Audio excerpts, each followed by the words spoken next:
So there's a DLC leak that has been circulating the Dragon's Dogma 2 community for a couple of days now, and while it seems this anonymous leaker is just mirroring the needs and feedback from the community, some of the information revealed here could actually make sense when looking at information we already have from the Dark Arisen expansion and Dragon's Dogma Online. Therefore, in this video we're going to do a thought exercise and analyze all the information laid out here. What parts of this can be true, and what is clearly just false information that would not really make sense here. Let's start with the title. The composition of this title art looks a little bit off in my opinion, but it could also just be an early design proposal we see here. From a design standpoint, it would make sense for them to create a new dragon and not just change the hue so that it looks blue instead. The blue tint on the dragon we see here does hint at another game Capcom released after Dragon's Dogma that was initially dubbed a sequel, only released to the Japanese market and shut down a few years later, made Dragon's Dogma Online a hidden gem only a few people in the West got to try out. The community have over the years actually brought back this game, and it's playable for everyone in its current state. But the reason I bring up this is the title the leaker is suggesting here, The Dragon Princess. Although I don't have a complete understanding of the deeper lore in the online version, on a surface level, we know that there was in fact a priestess of the Rift named Misiel, who served as the spokesperson for the White Dragon, the guardian of Lestania. Maybe they want to further build on the current lore they already have presented in the MMO. There are theories being developed in the community that suggest the lore in these two games are connected in more ways than we realized yet. But I'm gonna create a separate video to go through that in detail. For now, we know that a dragon princess could make sense from a lore perspective, but how it will play out is still hard to guess at this point. Alright, we have covered the title, so let's take a closer look at the notes here. It says that DLC is considerably bigger than Dark Arisen. Now, looking back at how much that DLC added to the game in terms of content, it was absolutely massive. A new underground realm to explore, featuring over 30 new enemies and a final new boss. 58 new level 3 skills, over 100 pieces of new equipment, 14 new augments, and a new equipment enhancement system that let us upgrade beyond dragon forging. So saying that the DLC for Dragon's Dogma 2 is going to be considerably bigger than Dark Arisen implies this DLC will have more than 30 new enemies, more equipment, more skills and augments. Considering the amount of enemy types in the sequel is actually reduced from the first game, it sounds a bit far-fetched to believe a DLC will actually have more content than the base game. This could be Capcom's way of creating a complete package with main game plus DLC that gives us the full picture of what Dragon's Dogma aspires to become as a game in the future. Of course, we know for a fact that Itsuno and his team already have been working on a DLC alongside development of Dragon's Dogma 2, since they have been asking the player base for feedback on what we want in an upcoming DLC. So a DLC for Dragon's Dogma 2 is to be expected, we just don't know where they will take it. Personally, I'm hoping we get to see parts of this DLC unfold on the moon, since this was something they planned for the first game that was cut from the final release. The next thing they are suggesting here is that the DLC isn't planning to alter content from the base game.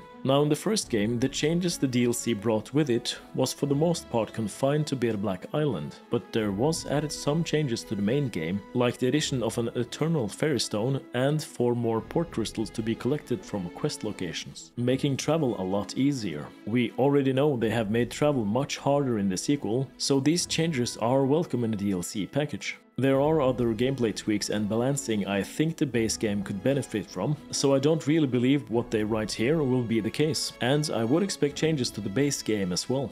Now this next part is interesting. It states, new area is swamp and tundra of a country called Galacia, based on northern European countries. It's about the size of the main map in the game, Batal and Wentworth. It will be accessible by some points in the east of Wentworth. The first part of this seems to be written by Miyazaki, and a swamp area is something I wouldn't expect in the Dragon's Dogma universe. But a tundra and snowy area filled with new enemies that would fit this biome would be amazing. It's something I always wanted in Dragon's Dogma, but the name Galacia doesn't really make sense to me. Then again, neither does Wentworth or Batal. Either way, the snowy region suggested here could be realistic for an upcoming DLC.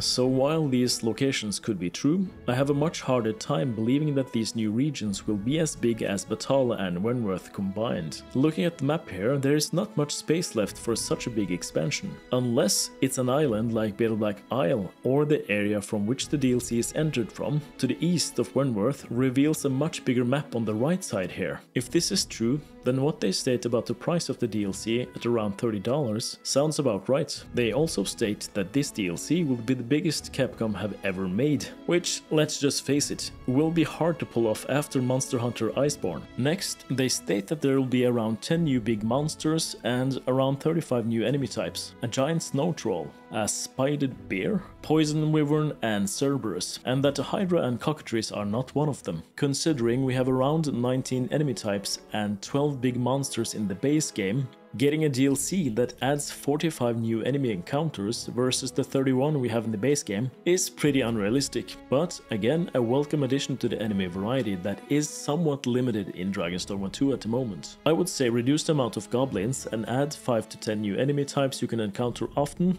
and remove the fucking harpies. One thing that seems strange to me is what they call a spided bear. There is no way this could be an actual spider bear, but when I googled spined bear, I found that it's an actual plant.